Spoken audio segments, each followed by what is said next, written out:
Fair point. So, is the secret sauce in a grievance election what he's doing right now? Or is Trump playing into exactly what may beat him? Let's bring in conservative radio host, Trump's former Virginia chairman, John Fredericks, and Republican strategist, Rina Shah. Good to have you both. Pro-con it for me, will you? Mr. Fredericks, did you like what you're seeing from Donald Trump and why? Yes, 100%. And Chris, thanks for having me. Great to be back with you. Listen, we got to let Trump be Trump. This is how he won in 2016. This is how he got all those votes, whether you think he won or not in 2020. He got a lot of votes, 13, 14 million more than he had in 2016. You got to take the good with the bad. He's going to say some things that might grate on someone's nerves. I get that. But at the end of the day, his policies are what he's running on. Kamala Harris, like he called her out today, she's a communist. And so what President Trump is doing is, you know what he's thinking, you know how he feels.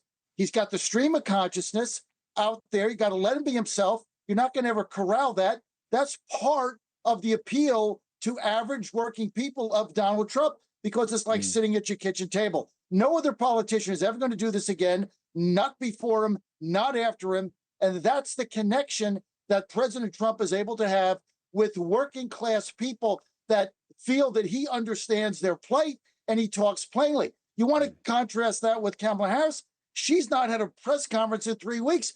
The woman has not answered a question. So we don't know what she thinks. All we know is that her policies today is basically, I'm going to go down a communist path and do price controls like the Soviets did. That's her policy. All right. So the only thing I would push back on is, it's not if you think he won the last election or not. If you think he won the last election, you're an idiot, okay? Because he lost it, and we know that, and even he knows it. He just doesn't like to say it out loud because it it injects sanity into the base. Rina, the question is, can he expand his reach beyond the base enough to win with what Mr. Fredericks likes so well? If Donald Trump keeps holding press conferences like the one he just held this afternoon, he can definitely expect to shrink even his base. He's got to turn them out, number one. And he's planning on doing that, and he knows how to get to them and get them fearful and all riled up. But this communist talk, I got to push back. Look, I don't like federal price controls either, but I think she's just offering something here to say, we understand that the cost of living, your daily commodities, is still pretty high. So you're looking at the numbers, Chris, and you are seeing some degree of success from all that Bidenomics. But without getting into the weeds, right now, I got to be honest with you. He sounded like a disgruntled customer at a supermarket at that press conference. It was nonsensical in many ways. There were low blows at her. When you attack somebody's character, you clearly have nothing else. And by the way, that something else, what are his policies anymore? I don't hear from him any sane, rational, conservative, right-leaning kind of, tell me how you're going to fix this. Tell me how you're going to do better than Biden. All it is saying she doesn't speak to the press. She hasn't published her policies. They have the DNC next week. They're going to unveil their platform, and then she's going to tell us her policies after that. Well, look, you can fairly criticize the lack of exchange to this point by Harris, not putting out more ideas. I love the idea of tell me what you're for, show me that you're better. But as we both know, Rina's not just a Republican, she's a strategist. She gets paid for her opinions. You win by attacking the other side. And this is a grievance election.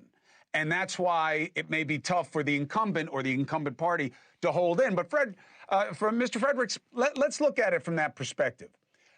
If we're talking about my audience, okay, NewsNation, independence, not really right, not really left, but really reasonable, are you worried that Trump needs to recalibrate at some point to get the sanity vote? No, because he is sane, because he's got a 20-point plan up on his website, and she has one plan, which is go to federal price controls, which is the Soviet Union, USSR communist plan. I mean, Rina, you're really working that commie thing. What happened to the socialist label? Now we're just going full commie? Hey, thanks for watching. Go to joinnn.com to find NewsNation on your screen. And don't forget, Click the red subscribe button below to get more of NewsNation's fact-driven, unbiased coverage.